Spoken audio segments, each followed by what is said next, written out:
Welkom, ik ben Pierre Tilquin, steker en eigenaar van de Geuzerie Tilquin, Geuzenstekerij Tilquin. En dus het is hier geen brouwerij, het is een stekerij. Dat betekent dat ik brouw zelf niet, maar ik koop wort van Lambic aan verschillende producenten.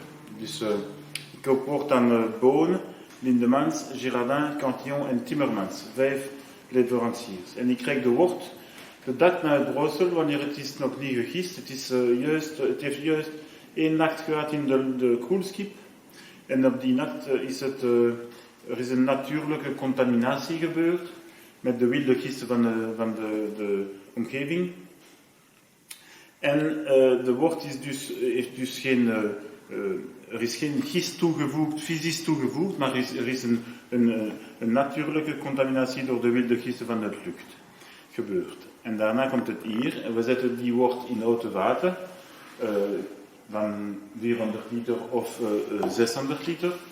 En dat start te gisten na 1 of 2 dagen, in de beste omstandigheden, soms een beetje later, 1 of 2 weken later. En dat gist, dat betekent dat de suikers zijn vervangen tot alcohol en CO2. En dat wordt wat men noemt lambic. Lambic is een spontane gistingbier die gist op houten water voor 1, 2 of 3 jaar. En dus die bier op houten water is plat, zonder koolzuurgas. En daarna maken we een mengeling van 1, 2 en 3 jaar lambic voor een oude geus te geven. Dus we maken een mengeling van, hier in mijn bedrijf mengen we rond de 10 vaten samen. 5 vaten, dus 50% van 1 jaar oud lambic. 3 vaten van 2 jaar oud, dus 30% 2 jaar oud lambic. En 20% van 3 jaar oud lambic. En in een typische Tilquin-mengeling is het normaal. Boon en Lindemans staat 1 jaar oud, Lindemans Girardin 2 jaar oud en Girardin Cantillon 3 jaar oud. En dus we maken een mengeling in 1 dag, een assemblage. En op de dag daarna kunnen we bottelen.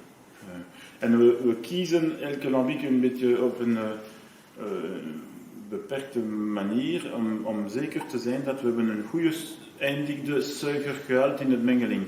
Dus voor een goede vergisting op fles te krijgen, moet er toch een beetje resterende suiker blijven in de lambic, maar niet te veel. Anders uw bier zal ontploffen door het hergisting. Dus we kiezen zeer voorzichtig de verschillende lambic. En dus ik voorstel u die oude geus te proeven. Het is hier een oude geus van seizoen 1920. Een bier die dus verhoudt zeer goed. Ik heb 10 jaar houdbaarheidsdatum gezet op mijn flessen. Ik heb collega's die 20 jaar zetten. Die bier verhoudt zeer goed en kan bewaard worden als een wijn in een wijnkelder.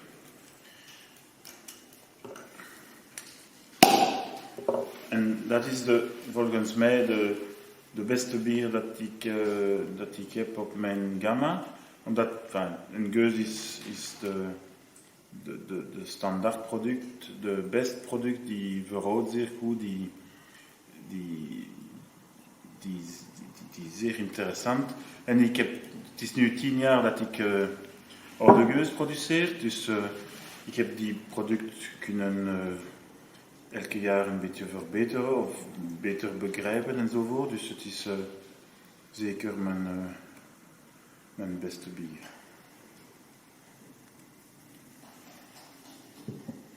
Voilà.